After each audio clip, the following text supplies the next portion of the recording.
Disclaimer. During this podcast, we will be discussing topics that may not be suitable for children and can be triggering for people. We will be talking about physical and sexual abuse, mental health and suicide, as well as addiction such as drug and alcohol abuse. Listener discretion is advised. This project is supported by the Edmonton Arts Council and the City of Edmonton. Wajay, welcome to the Reconcile Me Not podcast series. My name is Aretha Graytrix, and I am Cree from Quechuan First Nation. I'm a filmmaker and content creator. Reconcile Me Not is an autoethnography research project examining reconciliation and my role as a storyteller. I am a granddaughter and daughter of a residential school survivor, and I'll be sharing my research along with my experiences. I've invited my mother also to share her stories and experiences as a TB sanatorium, 60 scoop, and residential school survivor. She is also a retired federal employee who worked in multiple departments for over 30 years. Let's get started talking about what is reconciliation and why is it relevant. Today we are talking about the Truth and Reconciliation Commission of Canada and examining the word reconciliation and the impact that it had on my family.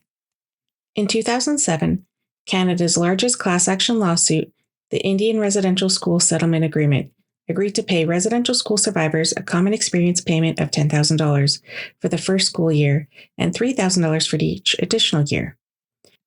Survivors could be granted additional money if they could prove that abuse happened while they attended school. The formation of the Truth and Reconciliation Commission of Canada was created from the settlement agreement, and the TRC hosted 7 events across Canada. Each event would provide survivors with a place to share their truths and experiences of attending residential schools. In 2016, the Truth and Reconciliation Commission of Canada released a report and 94 calls to action to support reconciliation.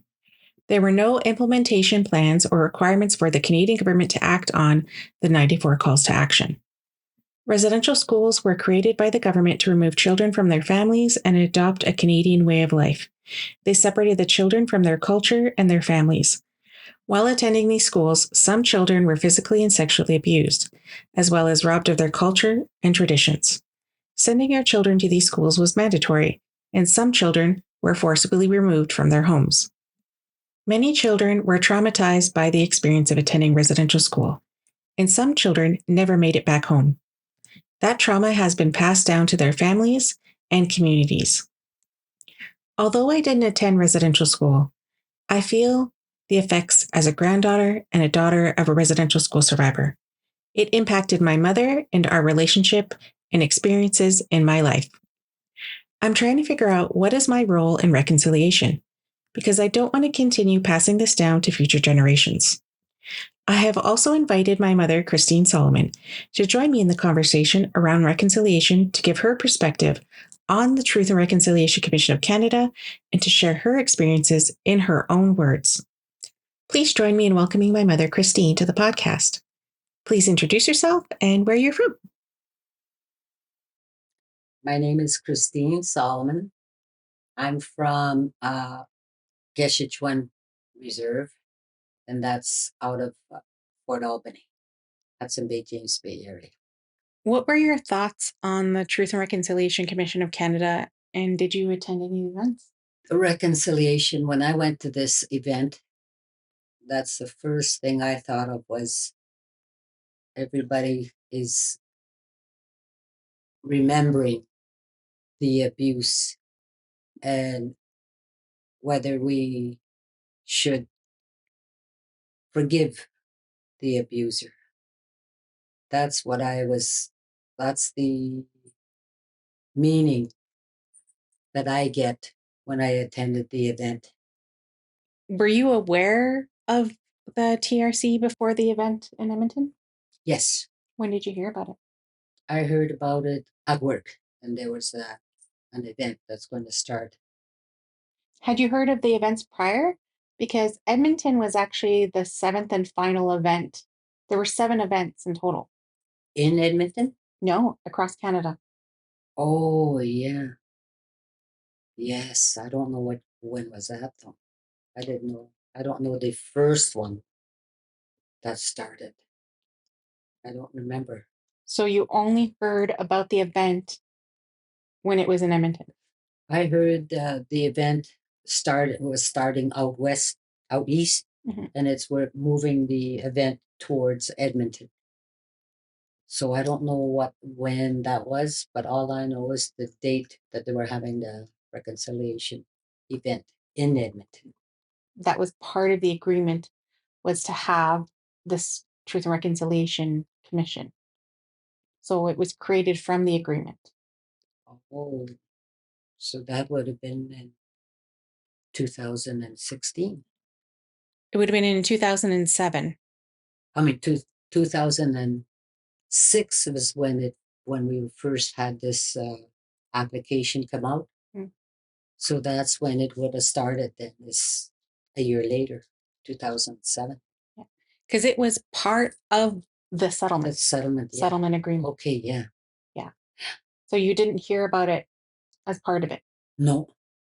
Okay, so to go back to your history then, because you were a part of the Indian Residential School Settlement Agreement, because you applied, and can you tell us a little bit about that? How did you hear about the class action lawsuit? We were given the application through Indian Affairs because we were at that time ward of Indian Affairs at the time. So the application was automatically sent to all the people that were ward of Children's Aid through Indian Affairs. That's how I got my application. Okay, so you received the application, you filled it out, and you basically did the whole process. Yes, but through who helped me out is my psychologist, because I was in the middle of going through counseling with a psychologist. That's when I received the application. And so you received the common experience payment, and then you had the additional year because you spent 2 years technically. 67, 60, yes. 2 years at residential school. And then after that, you then went to a day school. To a boarding school. A boarding school. Yeah. Boarding day school. It's a boarding home, yes. Because, like I said, I've known these things my whole life, but I wanted to make sure that I'm getting it correct and that I'm getting the timeline correct. You went to a boarding school, but the class action lawsuit was only for the first part, which is when you went for the 2 years. Yeah, that's for the residential school. But you got additional money. Yes. Because you went through a process. Yes. That you had a hearing and you shared what happened to you and you got additional money. Yes. For your experience. Yes. I remember during this time, I remember you having a lot of documentation. You had to share any experiences you had where you had to see a psychologist. You talked about your alcoholism and the issues that you had, including mental health struggles. So, like, I remember you having to put that all in a thing. And I remember that prior to that, I feel like because you were going through counseling, you were kind of getting in a good place. But then when you did that hearing, it's like it just re-traumatized you and put you like back to that life again. That was the hardest part because this is where everything started coming out of this, I call a black box. So this is where I had to really get everything out. And at the same time, I had this suicide thoughts again while going through the whole process of the application, the hearing. That was the hardest part. Is trying to go through this hearing and remembering everything all over again. That was the hardest part. I had to do the hearing in 2 stages because I was just starting to lose it. So the psychologist is the one that knows when to stop while I was in the middle of my hearing, because I was starting to really get upset. I started crying, so I had to wait for half an hour before I could move on. That was the hardest part, is doing the application, remembering every step, and at the same time you're your body's in pain because you're getting all these flat flashback like triggers. So that was the hardest part, but I got through it. Without this psychologist, I don't think I would have made it. I think I would have just given up the application if I hadn't had help. I think just knowing, and you've worked with judges, and you've worked in corrections, and you actually worked for the federal government for over 30 years. You worked in every department, and I think the hardest part is that when you are accusing someone of something, the burden of proof is on the person who's accusing. And so you basically had to go through this whole process to say that these things happen to you. I can see how that would be very traumatic for someone. And I am thankful that you had the psychologist because, yeah, I remember you having to do this and coming home and having to de stress, but also you were trying to get into a place where you were not drinking anymore, but it was like, That's when I started back to drinking yeah. because that's the pain had to go away. That was my surviving is is you know liquor and drugs. That's what really got rid of the pain and remembering. And worst part of it though is when the interview was over at the end of the hearing, I had a revenge. That's all I could think of is killing that person. Like it's a revenge thing. That's how angry I was just remembering that story, my abuse. Mhm. But again, I only I had to go home, and of course I went back to drinking myself again, and so that I can get rid of that pain.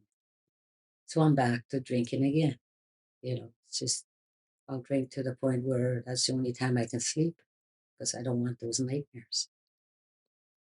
So like even for the TRC, which was the whole purpose was to have people share their truths so that we can move forward um, in a good way in our relationship and rebuilding our relationship with Canada. What were your thoughts on the process, and was it worth it? When I walked into the event, I had listened to all the stories. I'm sitting there and thinking, is it really worth it to really get everything out? But again, we have to think of it's not your fault. But again, it would be I think you'd be more satisfied if you told your part of the story and then forgive the person. That's the first thing I thought of. All this that we have been through is you can't hold on. You can't keep it in your mind or holding back and not telling anything and have it stay in your body because you will never heal.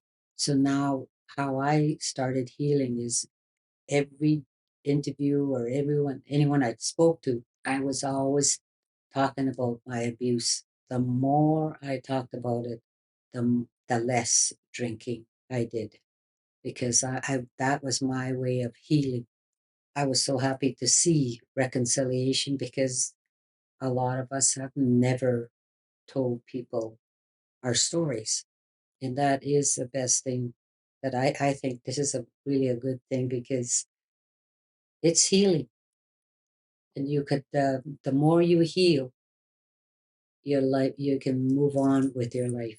But the forgiving is the hardest part because there'll always be triggers. There'll be always triggers from the time for the rest of your life. There'll always be triggers.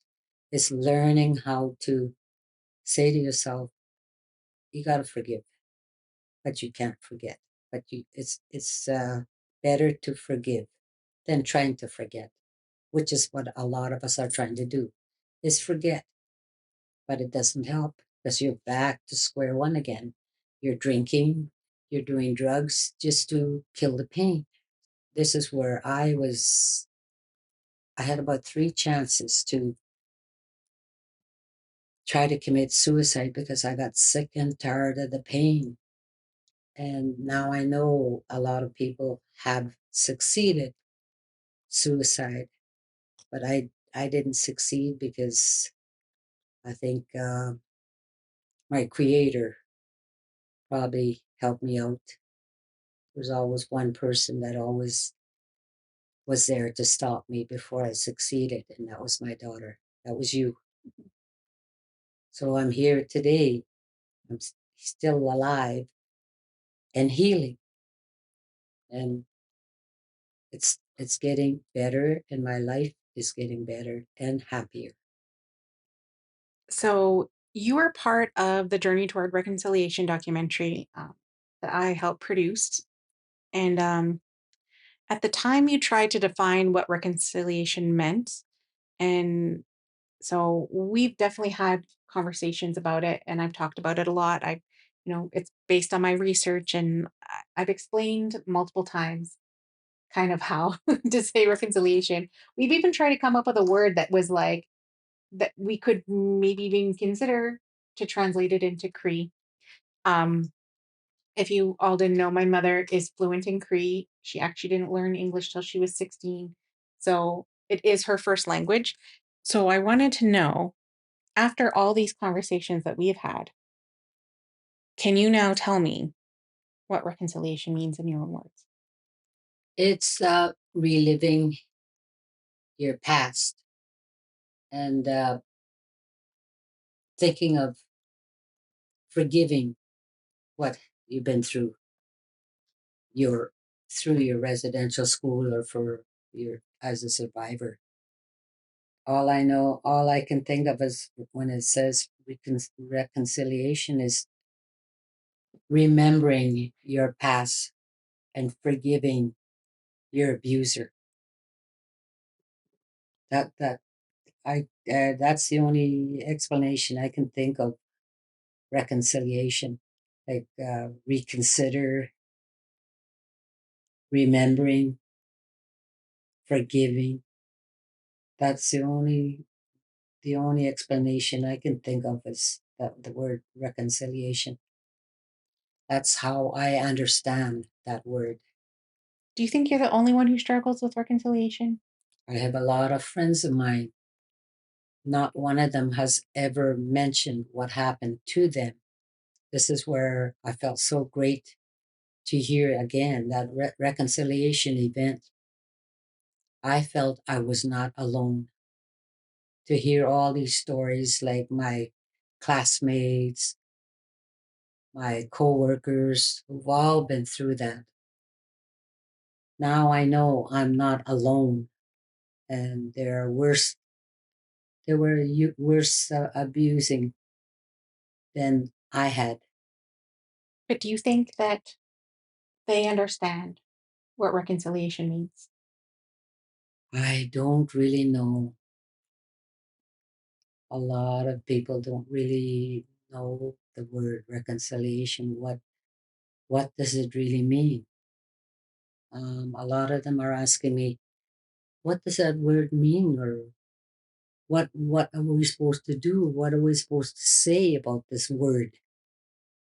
We don't even know if it was put in a simpler meaning or a simpler word. Reconciliation might be the hardest word for any of us with second language to really describe or explain what it means.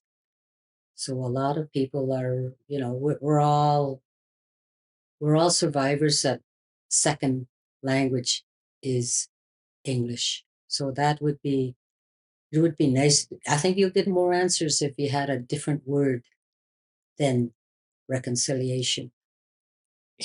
Talking about like how you like, because you still are in communication with a lot of people that you went to residential school with.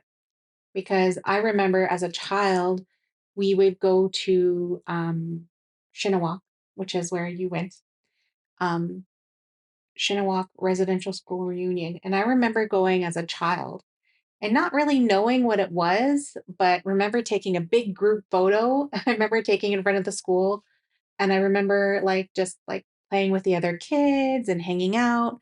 And I remember that it was like a 10-year reunion, and then I think we did another 10-year reunion. I don't think I went to the second one, but then recently, as the years have gotten more and more on, and now you have this reunion every year. Can you tell me a little bit more about that and how and why you have this reunion and what it means to you to attend this reunion? I think the Shinwalk reunion that we had, a residential school, we called it. The first one was called Shinwalk Residential Reunion, and this is the one, the very first one that everyone has gotten has that went to. We haven't seen each other for so many years. I think it was 69 was the last time that I got to see all the students that I went to school with. And they were the ones is where they started talking about what happened to them, which I didn't know that that was happening while I was there.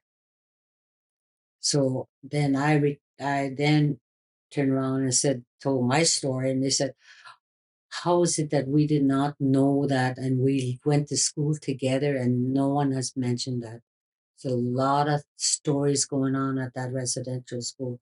And this is where our reunion was all about.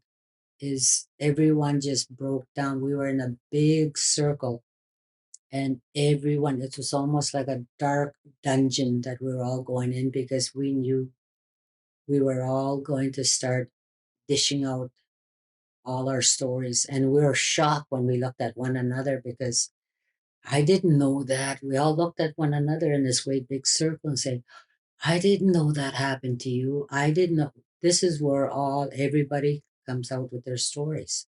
That's what this reunion was about. Our very first time ever coming out and telling our abuse, what happened to us during that school year. And we had all kinds of counselors that were there to help us out to handle our breakdowns. That's what the reunion was all about, is facing your fears of what you've been hiding for years. And that really helped. But it was a long journey because we started having all these reunions every 5 years. But then the group started to say, I think 5 years is too long because they're slowly dying off. Our The other residentials, like there's certain age group, they end up passing on before they even get to tell their story, or that's why they have it was every 5 years, and now it's every year. So more people are coming to this event now that it's every year, because by then you don't want to tell your story because then it's what's the use? Like 10 years, a lot of people won't talk about it, especially the ones that were in the early years. A lot of them still will not come out and admit or tell their story because to them it's no use of opening up. And a lot of them could. It's mainly Catholic. They're so much into religion and they're afraid of it. If you tell any kind of stories like that and they don't believe you, it's against your religion to go against the man of God.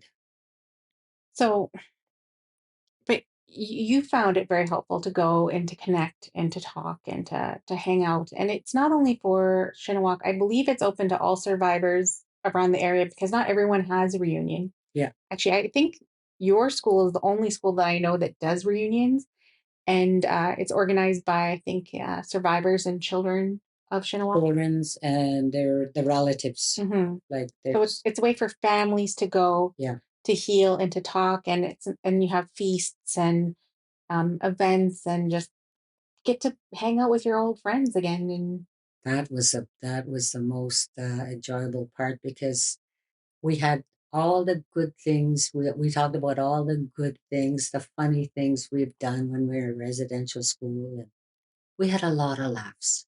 Mhm. I think laughing was the best medicine at that gathering.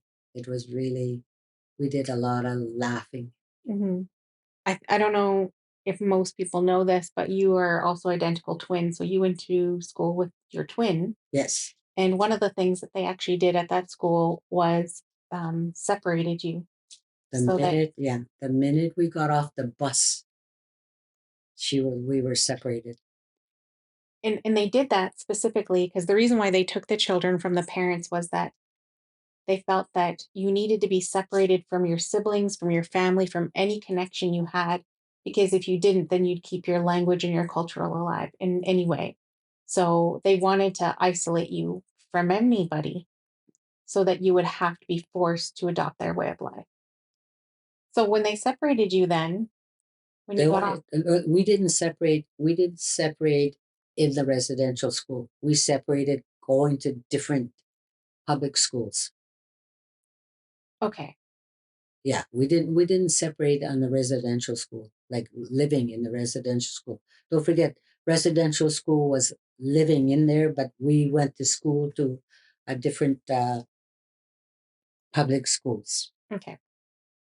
See, and this is why I get confused because I do remember you hanging around with each other, but not hanging around with each No, other. we hardly hang around with each other because we didn't go to school all day together.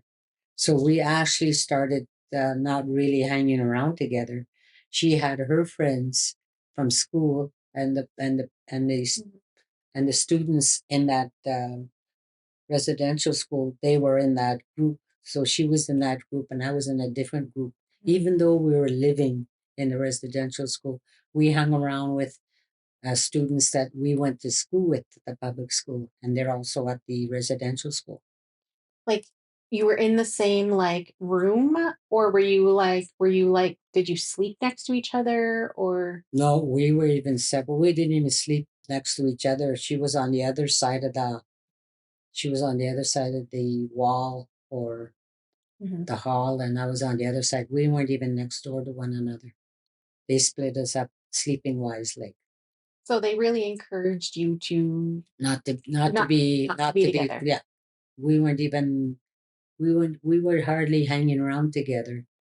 Did they ever say anything if you did talk to your sister? Because I know you did talk to her at one point, right? Yeah, we only talked to each other when we were at either at a breakfast or during while we're eating. Or she was always hanging around with her friends. This is the first time we've ever actually split up and not be together, not hang around together because she had her friends and I had my friends. Mm. So we never really hung around together. That's the first time we've actually ever split up. Being together is when we left home. Mhm. That's when we started. We didn't go to school together or hang around together at a residential school. Mhm. A lot of these stories, like you said, I do remember you telling me something, but sometimes I got confused because again, you told me a lot of stuff when I was a child. And so I in my memory, I have no recollection of when you first told me that you went to residential school. I just always kind of knew, but I can't tell you when I knew. So I wanted to know if you knew, when did you first tell me you went to residential school? I don't really know. I don't remember. If I think about my earliest recollection of any conversation was I was watching a movie, and I used to watch TV movies all the time. I loved watching movies. So it's probably why I want to be a film. I want to be. I am a filmmaker, is because I love watching movies. I love watching TV shows. I love everything, and I love documentaries and stories about people. And I remember one time I was watching this one film about. It wasn't about residential schools. It was about boarding schools, which is a residential school, but in the States.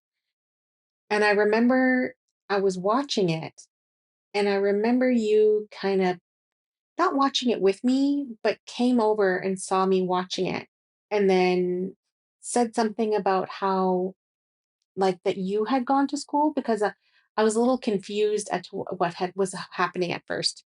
Because I remember one of the scenes is there's a bush plane on water and he's luring the kids into this bush plane with candy. And they end up going in this bush plane. And then he takes them away to school. And then they like cut their hair, they put them in the school, they have to speak English. Yeah, it was this whole movie. And I can't remember the name of it. I'd probably look it up, but it was a movie basically about boarding school. And I think, like I said, you didn't watch it with me, but you were kind of explaining to me what was happening. And I don't remember if you said or if that's when I knew that you went to one of those, or if you had said that's what happened to me, that I went to, like, that I was sent away. Yeah, I remember that movie that you were watching. That I don't know what year that was that I told you. I said I went to that kind of a school, Because and even you were young, I was really young. and I didn't. This is where I wasn't ready to really tell you about it because you were too young, and I didn't want you to be. Mhm. I didn't want you to be depressed, or I didn't want. I was more worried about not mentioning things at an early time because I was really afraid that I didn't want you to really be depressed more than anything else. Because the house we lived in, I think we moved there when I was around 5 or 6, and I think we lived there till I was about like 11 or 12, probably about 11. Yeah, 10 or 11. I think that's when we moved and we moved somewhere else. But it was in that house, and I remember. So it had to been around that age range, and I do remember that there was a scene that happened where the girl was kind of confused and I was confused because a nun came and took one of the girls away and then she saw it and I was confused as to what was happening because obviously I was too young to understand. I understand now, but also you said something about how that nun was touching her and I didn't understand what you were saying in that moment. But it was when I think when I got older and I think I'd seen the movie again when I was a little bit older, maybe like a teenager. And now I finally understood what was happening. But even in watching that, I think you had made a comment that she was touching her. And I didn't, again, like my childhood brain couldn't register what you were saying. But as a teenager, I now understood Now that you scene. remember. Yeah, yeah, those were the movies that we used to rent these movies. Remember? No, this one was on TV. And this is where I've actually watched a lot of movies as a child on TV that I probably never should have watched. But you were working a lot. Dad was traveling. My dad's a musician, so he traveled a lot. Hmm. And you also traveled a lot at one point. So I actually spent a lot of times by myself. I had a key to get in the house. I would even in grade, I think even from grade 1 to whatever, like I would grab my lunch. You'd make my lunch for me. I'd grab it. I'd walk to school. And then after school, I would walk home and I had a key to get in. And then I would just sit and watch TV or wait to get home or wait for my brothers to get home. Wait for your brothers to get home. Yeah. Yeah. Cause I wouldn't be home for long by myself, No, but I was home by myself a lot. And then, yeah, usually if people were doing other things, I would just be watching TV in the living room by myself. we used to rent I used to rent a lot of movies. Yes. So that you don't go anywhere. Yes. Even when we didn't even have a VCR, like I know I'm that old. When we didn't have a VCR, we would even rent the VCR from the They radio store. It was like Rogers video store. We would rent the VCR and then we would rent VHS tapes of movies Yes. that were more appropriate because if not, I'd be watching like cable TV. I think it was like Showcase and stuff like that. And it was like there was a lot of movies that thinking about now, I should Definitely. not have watched as a Yes. child, but I was left alone quite a bit onto my own. So if I didn't go outside, I would watch movies. And one of them till to this day that I watched the whole thing and I'm 100% sure I never should have watched that show. And it was a movie called The Boys of St. Vincent. Oh, yes. And I watched that whole thing, and you think I was confused about what had happened You didn't with really that one understand scene. it. I 100% understood what was happening with the Boys of St. Vincent. It was very clear what was happening. I was like, even in my childhood brain, I knew everything that was happening to those kids was wrong. And it was based on, not based on a true story, but based on true events. I didn't know that you suffered abuse, and I can't tell you when that happened, but I know you told me, I think around the same time when you were starting the application for Indian Residential School settlement agreement. Oh, yeah. I think that's when you finally told me, because I think at that point you had said a couple things to me growing up that I kind of assumed that something had happened, but I didn't know for sure what had happened. And then you kind of then told me everything. I think this is where you know, both you and I are both have both seen counselors and psychologists and stuff like that. And this is where, for me, it's impacted my life. Yeah. This is where you were all of a sudden you started drinking at a young age. You were 13 or 12. This is where you were I think this is where you were starting to realize there's something wrong with why I'm drinking. And every time I'd be drinking, I seem to remember I told you that something happened to me at school. A man did bad things to me, and you were young. The weird thing is that I know you had trouble with drinking. When I started drinking, it wasn't it wasn't to drown anything. I just wanted to fit in. I Yeah. just had friends who were drinking, so I wanted to drink, and I always hated it. I never liked it, but I was like, okay, I'm just going to do it because I don't want to not fit in and not be, with the cool kids. I also started smoking too. And again, it was all to fit in, and I think it was because I was left alone a lot. So I was always trying to belong and fit in because I always felt alone, and so for me, it was more about trying to find a place for myself to belong. And that's why when I quit drinking, because I quit drinking when I was like 17, I quit doing drugs at 17. I just realized I didn't like who I was. And I also never liked it. So it was actually very easy for me to quit because I never really had an issue with it. And it actually took effort to drink. So for me, it was more the impacts of being by myself and being left alone a lot that I felt alone. So for me, I think that's how it affected me the most.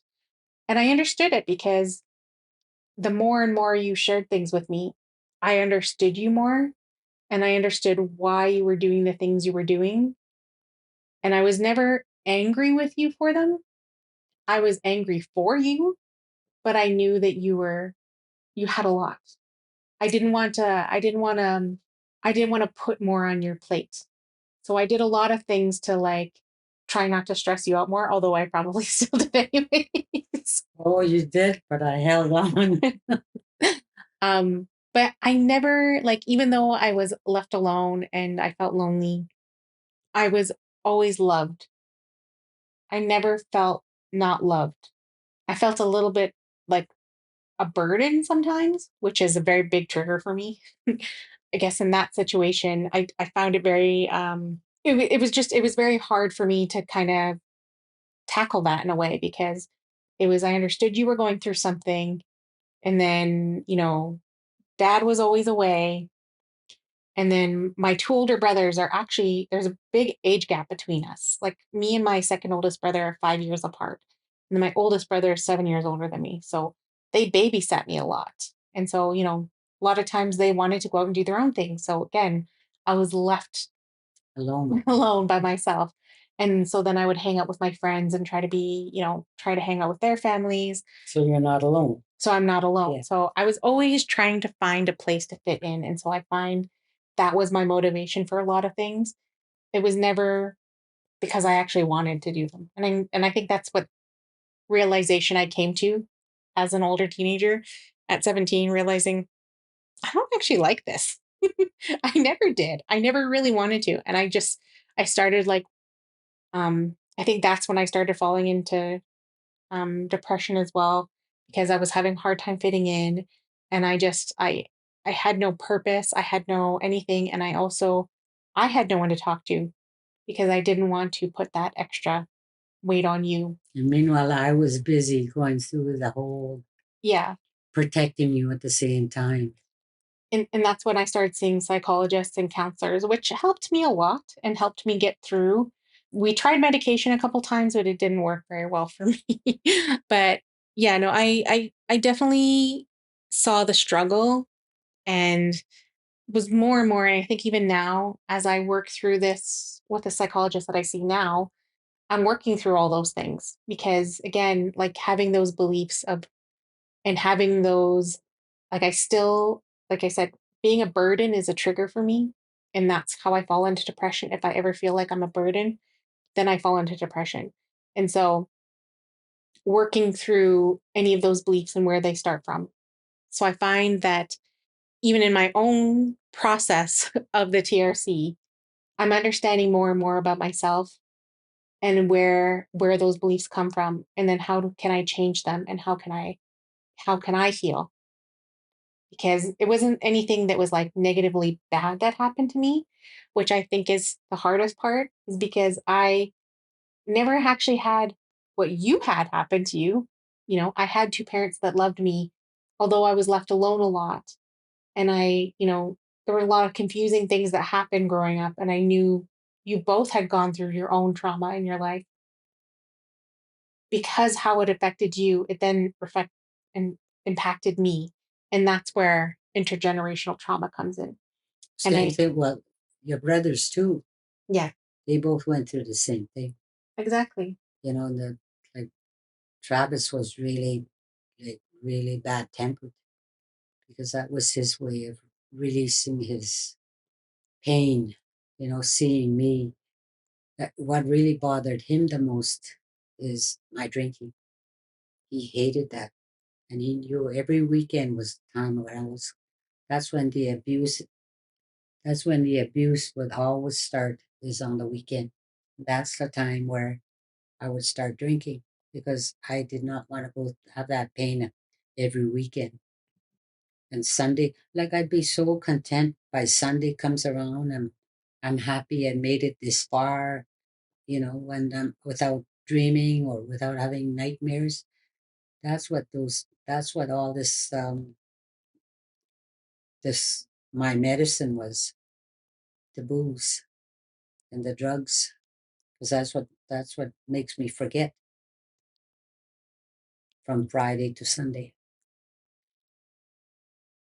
Well, because I think that's why, growing up, when we talked about it, because I was the one who kind of forced you to admit you were an alcoholic, because you were like, no, I'm not an alcoholic. I pay my bills. I do these things. My children don't get taken away. I work. I'm still. Because I tell people all the time, I'm like, there's such thing as a functioning alcoholic, which you were, Yeah. because it didn't matter how hungover you were or anything. It didn't matter how drunk you were. You took us to West Edmonton Mall every weekend. You took us to the park. You took us to movies. Every Monday morning, you showed up for work. I think a lot of people don't understand that, like, you got your work ethic from your father, who also went to residential school. And it's like your opinion about it is that unless you're dying, you go to work. You don't, like, even if you're sick, you show up to work and you have that work ethic. Whereas whereas a lot of people kind of assume that, like, oh, if you're drinking, you don't do all these things. And I'm like, my mom was never that way. You had a very strong and strict work ethic. See that that is passed on from all my siblings, all my relatives. They drink, and yet they could still feed their 10 kids. Well, that's how my dad was. Same thing. Like no matter how hungover they are, you always see them feeding us all the time. After their party, and no one has ever not get fed. Well, that is where I got my training.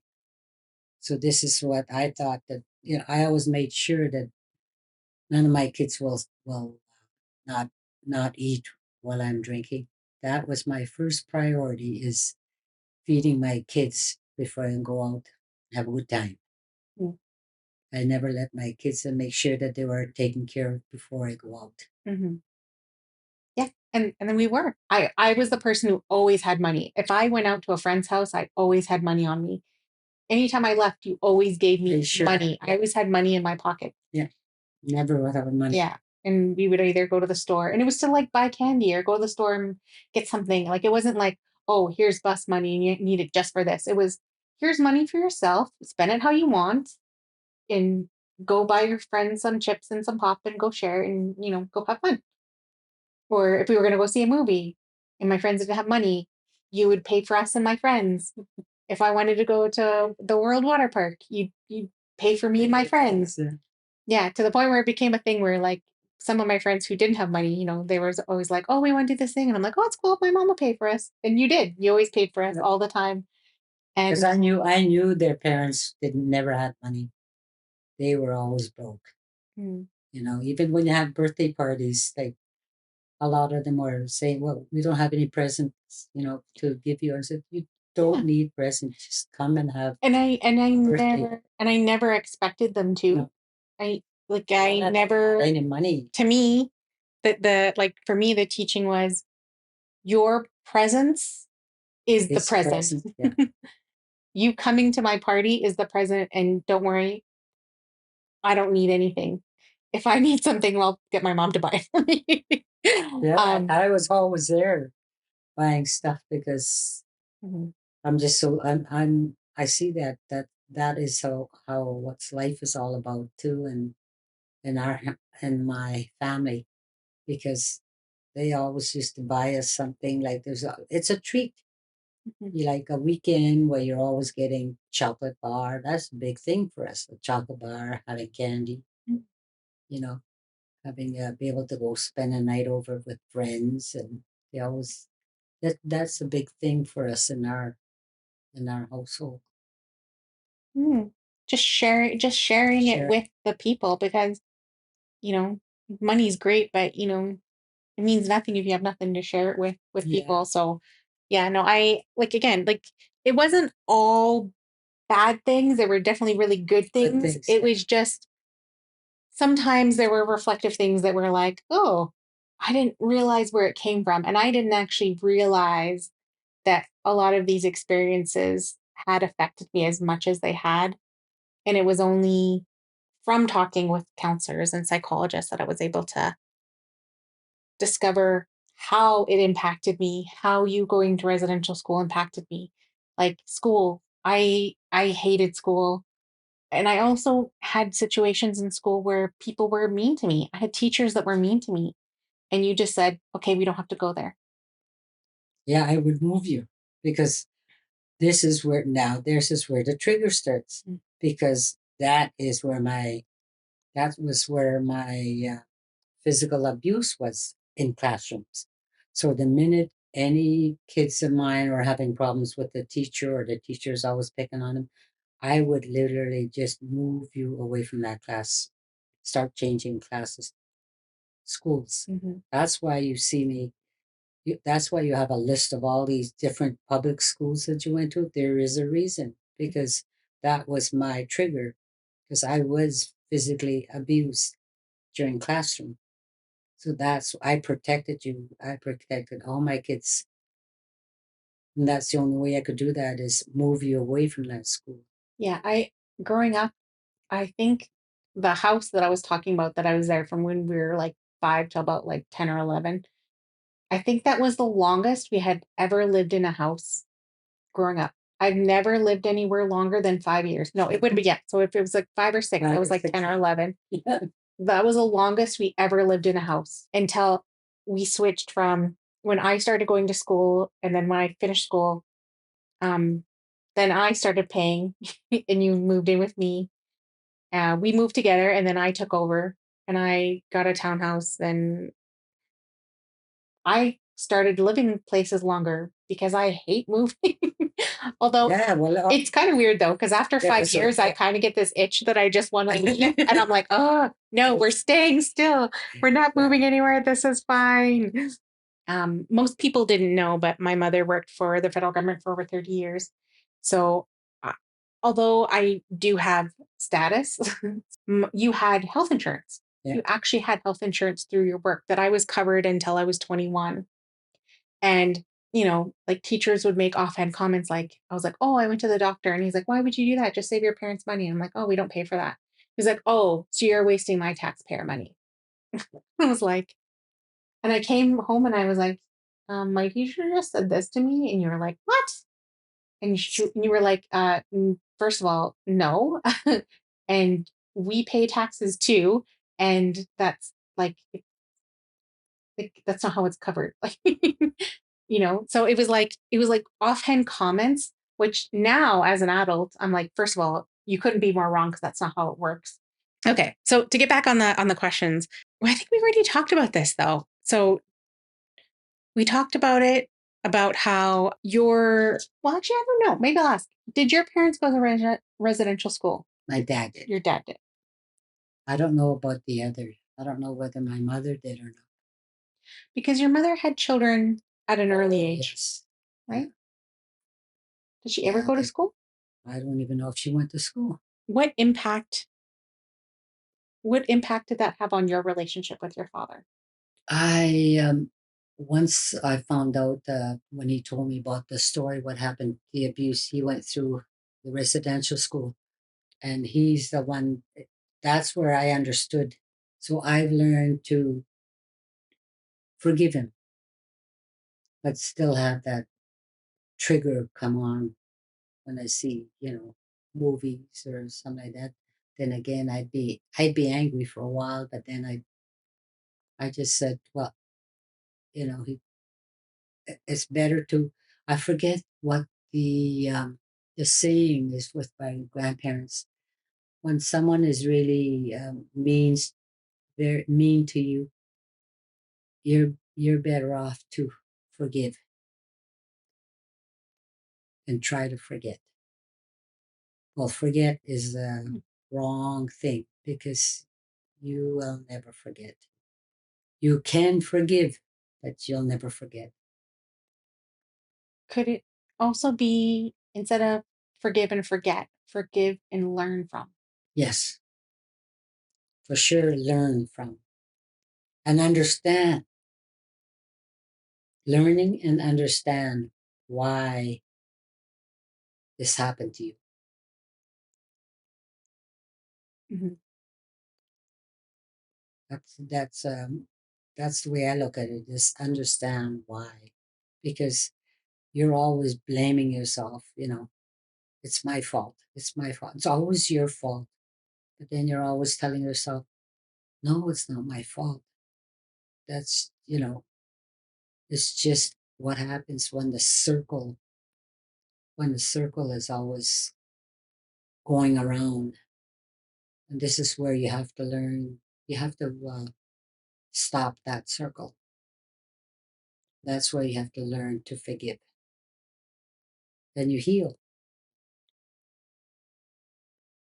I guess part of the TRC that happened, there was a final report that was created, and part of that final report was 94 calls to action. And in 2020, the Yellowhood Tribal Institute did a review of the 94 calls to action, and basically they were looking at which recommendation Canada has actually acted on. And based on that, Canada got a failing grade. Because out of 94 calls to action, many of them weren't acted on. And very little of them have actually had any action or any movement towards. And another thing it was part of the report. So the 94 calls to action happened, but in response to those 94 calls of action, other than the prime minister at the time accepting the report, there was no, and there still, to my knowledge, is no actual implementation plan of those 94 calls to action. And I know we talk about, our relationship with ourselves in Canada and in repairing that relationship for reconciliation. But really it's about multiple things. There's multiple relationships that need to be repaired. Because if we look at Canada's relationship with Indigenous people, we look at things like the doctrine of discovery, a belief from the church that their way of life was better and then they knew better, and that they were superior and they were the one religion. And so, with this doctrine, they then gave it to people and said, go find land.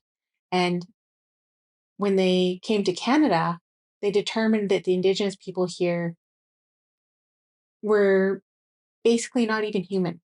And so from that, they decided that they could then come here and found the land, which there were already people living here.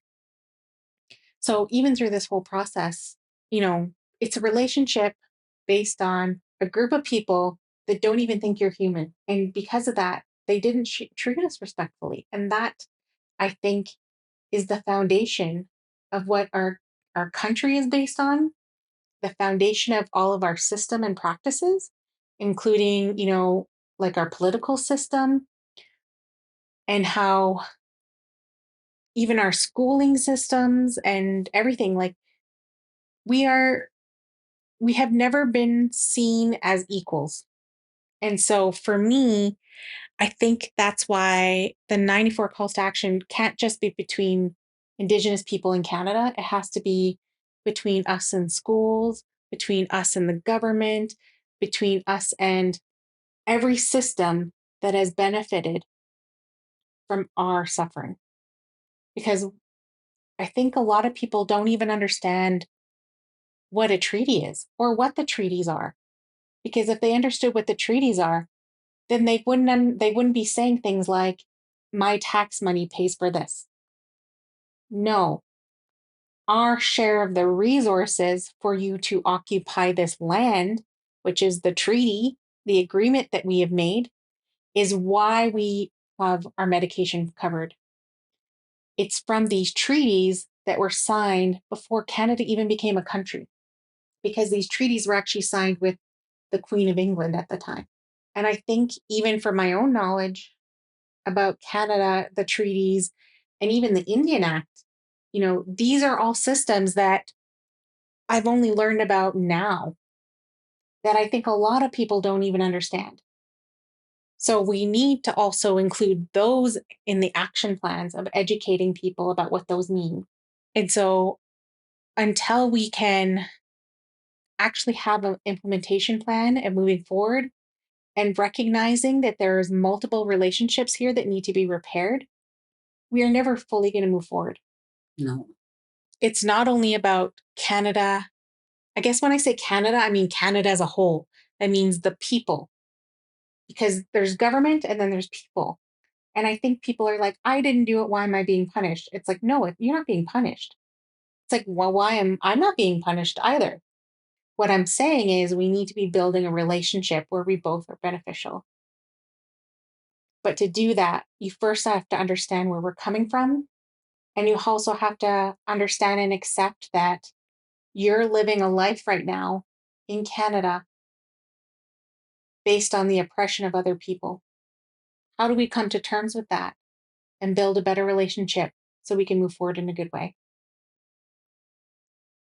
There's the way I look at it is to really start having workshops or teaching people what First Nation is all about, where we came from, and how we lived in our past, and how we moved on, how we started learning a lot of new things. people that do not know about First Nations, they're the ones who should be getting being taught about First Nation. Maybe that's where it'll start. The healing will start, and people will understand how and what we've been through and how our life is. And it's a big change. Yeah, because if we think about it as well, if we look at people's negative perceptions of Indigenous people, they're only looking at us from after residential school. Yeah. So there is work that's being done. There's a lot of documentaries, and I think as a storyteller, I think that is part of my role, is doing podcasts, doing stories, sharing perspectives, and reflecting. And I think that's what started this. Is I was trying to self-reflect and share my journey of figuring out what my role is in it, because every single person here has a relationship that we're trying to build a better way forward. Mm-hmm. And so I know at the end of the day, the only person I'm in control of is myself. So I can't expect other people. I mean, I can't tell other people what to do. I can only say, this is what I'm going to do to contribute to reconciliation, to contribute to building a better relationship moving forward. And that's sharing that information, sharing those resources, and sharing my own journey. Do I feel reconciliation is the right word to use? And what do I feel about the failing grade of Canada? I think I had already mentioned this before. So for me, reconciliation is okay because I understand it. I understand the word. I understood what it meant already. So I understood the concept already. I wish there was a way that we could come up with a more simplified way of saying reconciliation. And I think that's going to be helpful because not only will it be easier to translate, but it'll be easier to have a common understanding, especially since you have multiple people that you're trying to rebuild a relationship with. So if we all don't understand what it means, then how are we going to move forward? So for me, I don't think reconciliation is the word, and we need to either break it down to a more simpler way of saying it, which is rebuilding, or just not even rebuilding, building a better relationship with each other to move forward in a good way. And I feel like, I know that sounds long-winded, but that's an easier concept to say and to translate than reconciliation. And for the review for Yellowhead Institute with the failing grade, I don't think it's all on Canada to do the work. We all need to figure out what is our role within the process and how do we contribute to it and how do we move it forward. What do we want and what do we need to feel like we're in a good place to start building a relationship to move forward? And we really have to self-reflect on what that means. And instead of laying blame or using the negative or re-traumatizing each other or, thinking like wrong and right and all those things, I feel like we just need to think of, what do we need to move forward in a good way? I need understanding, and I need people to learn the truth. Not only the truth about what happened in residential schools and the 60 scoop or MMIW, not only just that, but the truth of treaty, the Indian Act, the reason why we have Bill C-31s and Bill S-3. Why do we have those things? That education needs to be in our system. And I believe that's part of the 94 recommendations, is that we need those things to be included in our education systems, because we all need to be aware of it. Because once you have the knowledge, you can prevent it from ever happening again. And I want everyone to feel loved and wanted and respected. We are all human beings. We all deserve those things. And that includes everyone, not just one group of people. Everyone does. And so I really think that we all need to review the 94 calls to action and really examine what our role is in reconciliation. as a community, we all have to have a relationship with each other that is beneficial. So how do we then respect and love and move forward in a good way?